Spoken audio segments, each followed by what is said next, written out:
Hi, நான் உங்கள் சுதா சந்தோஷ். இன்னைக்கு என்னுடைய 9th ஆனிவர்சரிங்க. ஸோ இந்த video dedication to my husband. அதாவது நம்ம 9 வருஷம் கடந்து வந்த பாதைகள் எல்லாமே அப்ஸ் அண்ட் டவுன்ஸ், எல்லாருடைய லைஃப்ல இருக்கிற மாதிரி தான் ஏற்றம் இறக்கம் எல்லாமே இருந்துச்சு. ஆனால் எல்லாத்தையுமே என் கணவர் அப்படின்ற ஒருத்தர் இருக்கார் பார்த்தீங்களா, அவருடைய ஃபுல் சப்போர்ட்டோடு நான் அவருக்கு, அவர் எனக்கு அப்படின்ற மாதிரி கீழவும் மேலவும் எங்கேயுமே ஏறவும் இல்லாமல் இறங்கவும் இல்லாமல் நாங்கள் பேலன்ஸ் பண்ணி எங்கள் வாழ்க்கையை ஓட்டிட்டு வந்தோம்.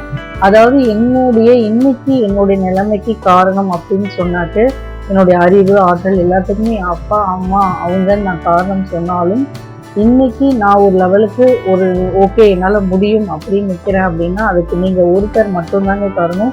உன்னால முடியும் சுதா, நான் பாப்பாவை பார்த்துக்கிறேன், நீ செய் அப்படின்ட்டு எப்பவுமே என்கரேஜ் பண்ணுவீங்க. இதை நான் எப்பவுமே நான் சொல்லுவேன், நீங்கள் இன்னைக்கு சப்போர்ட் பண்ணுற அளவுக்கு எத்தனை பேர் சப்போர்ட் பண்ணுவாங்கன்னு தெரியல அப்படின்ட்டு.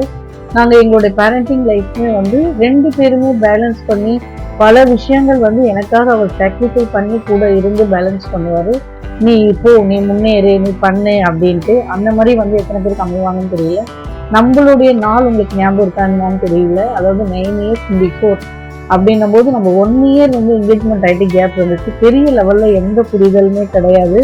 ஆனால் அதுக்கப்புறமா கல்யாணம் ஆன நாளிலிருந்து இன்னைய வரையுமே பெரிய லெவலில் நமக்கு சண்டையும் வந்ததில்லை. பெருசாக நம்ம 1/2 hour பேசாமல் இருந்த நாட்களும் கிடையாது. நமக்குள்ள நம்மளை பிளேம் பண்ண நாள் அப்படின்னு ஒன்றுமே இல்லவே இல்லை. அது எப்படி நடந்துச்சு அப்படின்றது தெரியவே தெரியல. எங்கேயுமே நீங்கள் என்னை விட்டு கொடுத்ததில்லை, நானும் உங்களை விட்டு கொடுத்ததில்லை. அதனாலதான் 6 வருஷம் நம்ம வாழ்க்கையில குழந்தையே இல்லாம இருந்தாலும் அந்த நாட்கள் எல்லாத்தையுமே ரொம்ப சந்தோஷமான நாட்களாவே நம்ம எடுத்துட்டு போயிருக்கோம். இது இல்லையே அப்படின்னு நம்ம உடஞ்சி உட்காரவே இல்லை. அதுக்கு நீங்க எனக்கு உறுதுணையாகவும் நான் உங்களுக்கு உறுதுணையாகவும் இருந்திருக்கோம். இந்த 9 வருஷம் எப்படி முடிஞ்சுன்னு தெரியல. ஆனா இப்ப நம்ம ஹாப்பியா இருக்கோம் அப்படின்னா அதுக்கு நம்ம லக்கி ரொம்ப காரணம் அப்படின்னு சொல்லுவோம். ஆனா கடவுள் எனக்கு கொடுத்த கிஃப்ட் அப்படின்னு சொன்னாக்க நான் லக்கி எப்படி சொல்லணும் அதே அளவுக்கு உங்களையும் சொல்லுவேன். ஏன்னா இன்னைக்கு எனக்கு ஏதாவது ஒரு பிரச்சனை அப்படின்னா என் பின்னாடி நீங்க இருக்கீங்க, நீங்க எனக்கு சப்போர்ட் பண்ணுவீங்க, எல்லாத்தையும் தாண்டி நீங்க இருக்கீங்க, என்னை பிலீவ் பண்ணுவீங்க, நான் வளர்றதுக்கு நீங்க துணையா இருப்பீங்க அப்படின்ற ஒரு நம்பிக்கை இருக்கு பார்த்தீங்களா. அதை எத்தனை பேர் தருவாங்கன்னு தெரியல. இந்த மாதிரி நான் என்ன சொல்றதுன்னா வேற யாராலையும் சப்போர்ட் பண்ணவே முடியாது. இதை நான் பேசும்போது எனக்கு அது ஒரு சந்தோஷமாவே இருக்கு.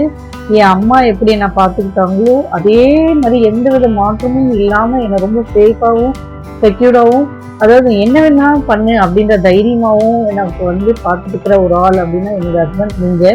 உங்களுக்கு நான் எப்பவுமே என்ன சொல்றது, என்னுடைய லவ்வை ஃபுல்லாக கொடுத்துட்டே இருப்பேன்.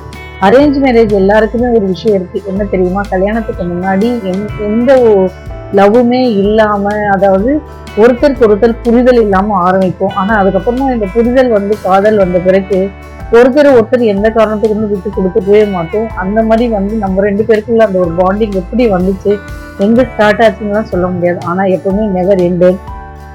நான் உங்களுக்கு இந்த 9th ஆனிவர்சரிக்கு இந்த வீடியோல சொல்றதெல்லாம் ஒரு விஷயம் கிடையாது. இனி வரும் காலங்களையும் சந்தோஷமாவே கிடப்போங்க. ஹாப்பி ஆனிவர்சரிங்க.